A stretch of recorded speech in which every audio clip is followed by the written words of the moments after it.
He wanted it with him, in the coffin. He said if he had to go, he wanted Jimmy's guitar to go with him. Tommy Sullivan's mother was explaining to the funeral director why they needed to bury an 8-year-old boy with a $5,000 electric guitar. 6 months after Jimi Hendrix had given Tommy that guitar on live television.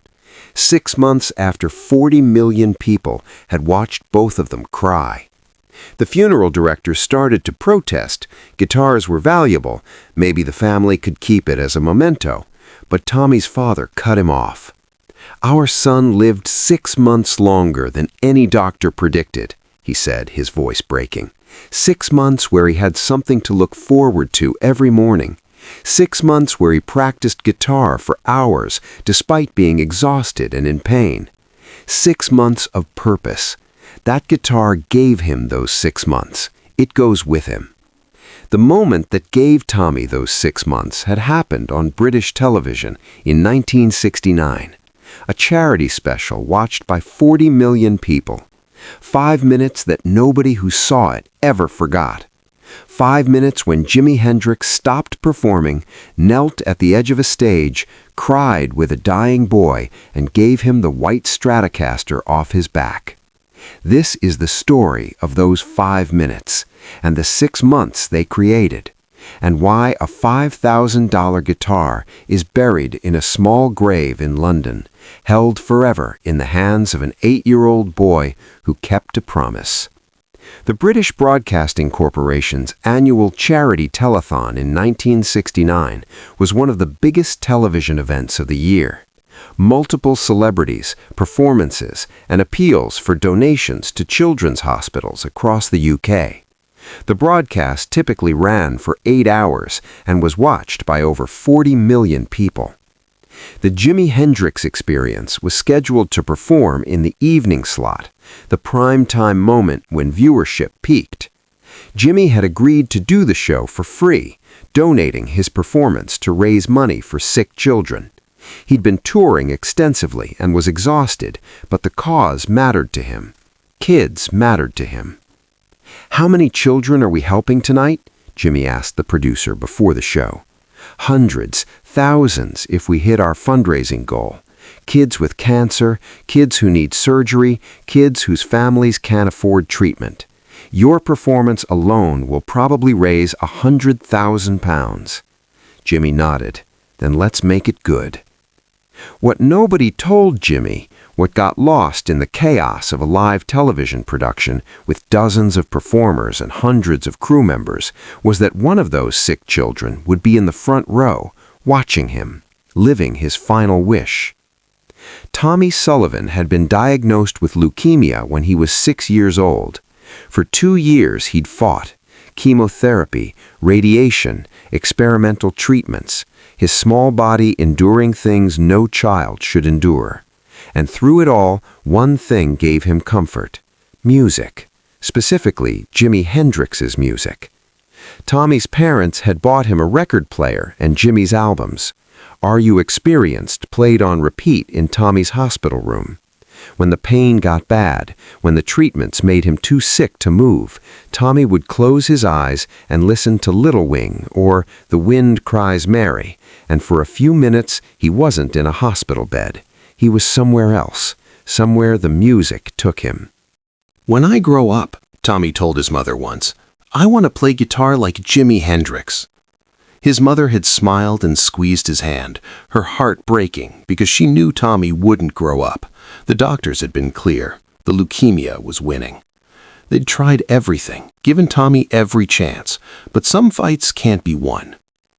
In November 1969, the doctors gave Tommy's parents the news they'd been dreading but expecting. Weeks, maybe days. Take him home, make him comfortable, let him have whatever time he has left. "Is there anything Tommy wants?" the doctor asked. "Anything we can do to make this easier?" Tommy's father thought about the music always playing in their son's room, about how Tommy would air guitar along to Jimi's solos even when he was too weak to sit up, about how his son's eyes lit up when Purple Haze came on. "He wants to see Jimi Hendrix," Tommy's father said. The doctors connected the family with a children's charity that granted wishes to terminally ill kids. The charity contacted the BBC about the telethon. Could they get Tommy front row seats? Could they maybe arrange a brief meeting after the show? The BBC said yes to the seats, front row, center. As for a meeting, they'd try, but Jimmy's schedule was packed, no promises. Tommy's parents didn't tell him about the meeting possibility, didn't want to raise hopes that might not materialize. Just told him they were going to see Jimi Hendrix perform on television, live, in person. Really? Tommy's eyes, sunken and tired from illness, but still capable of joy, went wide. We're going to see Jimmy? Really, his mother said, crying and trying to hide it. Tommy wore his Jimi Hendrix t-shirt to the taping. It was adult-sized, hanging off his thin frame like a tent. His mother had wanted to buy a smaller one, but Tommy insisted on this one. I want Jimmy to see I'm a real fan, he explained. They arrived at the BBC studios 3 hours early. Tommy was in a wheelchair, too weak to walk the distances required. His parents pushed him to their front row seats, right at the center of the stage. Perfect view. Tommy sat in his wheelchair, staring at the empty stage, smiling. Jimmy's going to be right there, he kept saying. Right there. The show started. Various performers came and went. Singers, comedians, celebrities making appeals for donations. Tommy watched politely, but was clearly waiting, saving his energy for the one performance that mattered.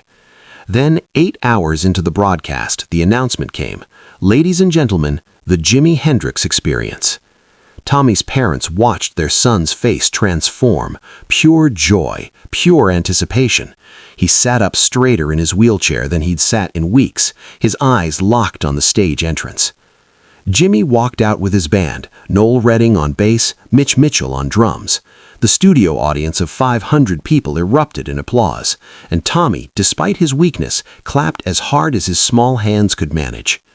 Jimmy was wearing his signature style, bright clothes, wild afro, the white Stratocaster that had become his trademark. He plugged in, adjusted the amp, and started playing Purple Haze. Tommy was transfixed. His parents had never seen him so focused, so present. Every note Jimmy played, Tommy mouthed the words. When Jimmy did his signature move, playing behind his back, Tommy's face split into the biggest smile his parents had seen in months. After Purple Haze, Jimmy transitioned into The Wind Cries Mary, then Foxy Lady. The set was going perfectly. The audience was loving it. The phones in the donation center were ringing off the hook. Everything was working. Then Jimmy started playing Little Wing, Tommy's favorite song, the one he listened to most, the one that got him through the worst nights in the hospital. And as Jimmy played the opening chords, Tommy closed his eyes and swayed slightly, lost in the music. Jimmy was halfway through the song when he looked down at the front row. He'd been playing to the audience all night, making eye contact, connecting with the crowd. But this time, his eyes landed on Tommy, a small boy in an oversized Jimi Hendrix t-shirt, in a wheelchair, so thin that the shirt looked like it was draped over a skeleton. Eyes closed, swaying to the music, tears streaming down his face. Jimmy saw something in that moment, saw the illness, saw the wheelchair, saw the way Tommy's parents were sitting on either side of him, holding him up, saw the pure joy on the boy's face, despite what was clearly tremendous suffering. And something in Jimmy broke. He stopped playing, mid-verse, mid-note, just stopped. The band, confused, stopped too. Noel looked over at Jimmy, wondering if there was a technical problem. The audience murmured. The TV director in the control room started gesturing frantically. They were live, they had a schedule, keep playing. But Jimmy wasn't looking at any of them. He was looking at Tommy. Jimmy unplugged his guitar and walked to the edge of the stage. He knelt down, bringing himself to eye level with Tommy in the wheelchair. "Hey there," Jimmy said, his voice soft but picked up by the stage microphones, broadcast to 40 million people. "What's your name?" Tommy opened his eyes. For a moment, he couldn't process what was happening. Jimi Hendrix, his hero, the reason he got through hospital nights, was kneeling right in front of him, talking to him. "Tommy," the boy managed to whisper. "Tommy," Jimmy repeated. "That's a good name. You like guitar, Tommy?" Tommy nodded, unable to speak, his tears flowing harder now. "You want to play guitar someday?" Jimmy asked. "Yes," Tommy said, his voice barely audible. "Like you." Jimmy looked at Tommy for a long moment, looked at the wheelchair, the thin arms, the signs of serious illness. He looked at Tommy's parents, saw the tears in their eyes, saw them holding their son up. And Jimmy understood. This wasn't just a kid who loved music. This was a dying kid, and Jimmy was his hero, and this might be the last happy moment Tommy ever had. Jimmy stood up and took off his white Stratocaster, the guitar he'd been playing all tour, his main instrument, the one he was most comfortable with, worth $5,000, a fortune in 1969. The studio went completely silent. 40 million people watching at home leaned toward their televisions. What was happening? Jimmy walked down the stage steps and knelt in front of Tommy's wheelchair. He held out the white Stratocaster. "Tommy," Jimmy said, his voice breaking, "this is yours now. This guitar. It's not alone. It's not temporary. This is your guitar, okay?" After the show, Leonard and Dean talked backstage. Leonard apologized again, more privately, more personally. "I learned something tonight," Leonard said. "I've been confusing difficulty with quality, thinking that if something's easy to understand, it's not worth understanding. But you showed me different." Dean poured 2 glasses of wine from a bottle on his dressing room table, handed one to Leonard. "You know what the hardest thing in music is? Making people forget you're a musician, making them just enjoy the song. That takes decades to learn, and most people never get there." "But you did," Leonard said. Dean shrugged. "I worked at it, started when I was 15, singing at weddings, bar mitzvahs, any gig I could get. You know what I learned? People don't care how technically good you are if you're not connecting with them. They want to feel something. So I spent 40 years learning how to make them feel something. That's my technique." Leonard sat down, processing. At Juilliard, they taught us that complexity equals sophistication, that simple music is for people who don't understand real music. "That's backwards," Dean said. "Simple is harder, because there's nowhere to hide, no impressive runs to distract from weak phrasing, no complex arrangements to cover up poor connection. When you're singing simple songs, every note matters, every word counts. You're exposed. That's terrifying." "I never thought of it that way." "Most people don't.